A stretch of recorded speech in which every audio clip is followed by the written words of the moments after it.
There's a strange paradox at the center of modern life. We have more ways to connect than ever before, yet we're lonelier than we've ever been. You can send a message across the planet in less than a second. You can video call 5 people in 5 countries in 5 minutes. You can scroll through hundreds of people's lives while lying in bed, surrounded by notifications, voices, comments, and updates, and still feel completely alone.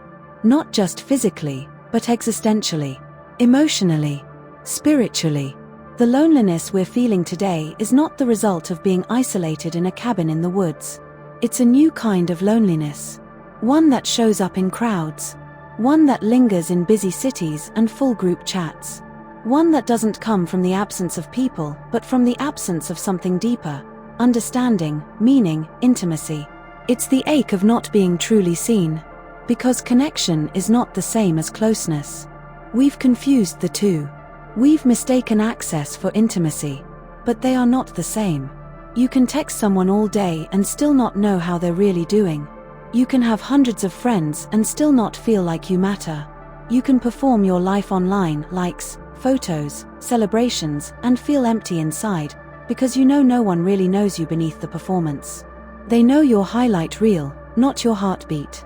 Your image, not your inner world. This is the loneliness epidemic. It's not just about being alone, it's about feeling unseen in a world that never stops watching. For many, loneliness starts early. We grow up being taught to be self-sufficient, to be strong, to be independent, to not need anyone. Vulnerability becomes something we avoid because we've learned that needing others makes us weak. So we learn to hide. And when life gets hard, as it does for everyone, we don't reach out. We scroll. We distract. We turn our pain into content. We package it into something palatable, something that won't scare people away. Because we're terrified that if people saw the full mess, they'd leave. So we learn to perform, to manage people's perception of us. And somewhere along the way, we forget what it feels like to be known. Not liked. Not followed. Not admired. Known. It's no wonder we're lonely. Because being truly seen is rare. And when we aren't seen for who we are, a kind of internal exile sets in. We feel disconnected not just from others, but from ourselves. We start asking questions we don't know how to answer. Do I matter? Would anyone notice if I disappeared? Is anyone really listening? Technology was supposed to bring us closer. And in many ways, it has. But it's also given us a false sense of intimacy. The curated self has become the default self. We shape our online identities not to reflect who we are, but who we want to be seen as. And the deeper we fall into this illusion, the harder it becomes to show up authentically. Real connection is messy. It's awkward. It's slow. It doesn't translate well into sound bites or stories. It requires presence, patience, and vulnerability, 3 things that the modern world is systematically eroding. We're trained to keep things quick, clean, and surface level. But human beings don't operate like that. We are messy creatures. We carry shame, longing, guilt, hope, contradictions. And unless we create space for those deeper conversations, we stay trapped in the illusion of connection, feeling lonelier with each empty interaction. Loneliness isn't just psychological. It's existential. It's not just I have no one to hang out with tonight. It's I don't feel like anyone understands me. Or worse, I don't feel like I belong anywhere. And when this feeling becomes chronic, it begins to change us. We start to withdraw. We assume no one would want to hear what we really think. We stop reaching out.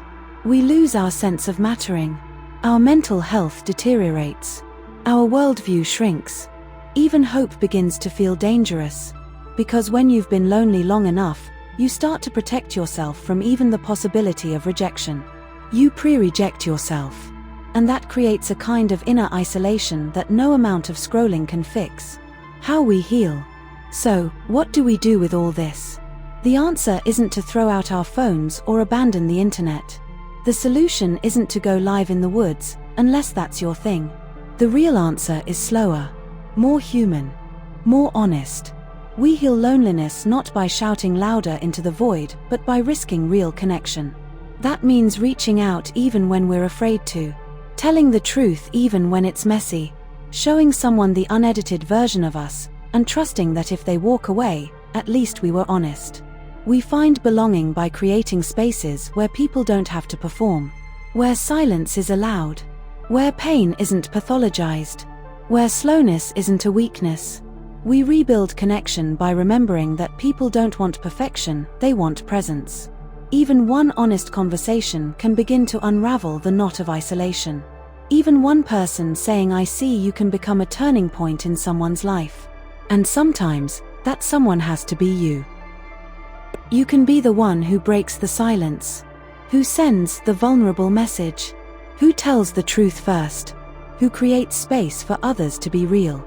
Because the cure to loneliness is not popularity. It's intimacy. Not followers. But friends. Not reach. But resonance. Not noise. But meaning. And none of that happens by accident. It happens by choosing discomfort. Again and again. We're not lonely because we're broken. We're lonely because we've forgotten what we really need. And what we need isn't more content. It's more connection. Not more followers, but someone who knows how we take our coffee. Someone who notices when our voice changes. Someone who doesn't need us to explain our sadness, they just sit with it. You don't need to be around more people. You need to be around the right ones. The ones you can be your full self around. And if you haven't found them yet, keep looking. But don't forget to become that person for someone else in the meantime. The world doesn't need more filtered faces. It needs more open hearts. Because when someone finally looks at you, not the role you play, not the mask you wear, but you, and says, "I get it. I've felt that too." That's when loneliness begins to die. And something sacred takes its place.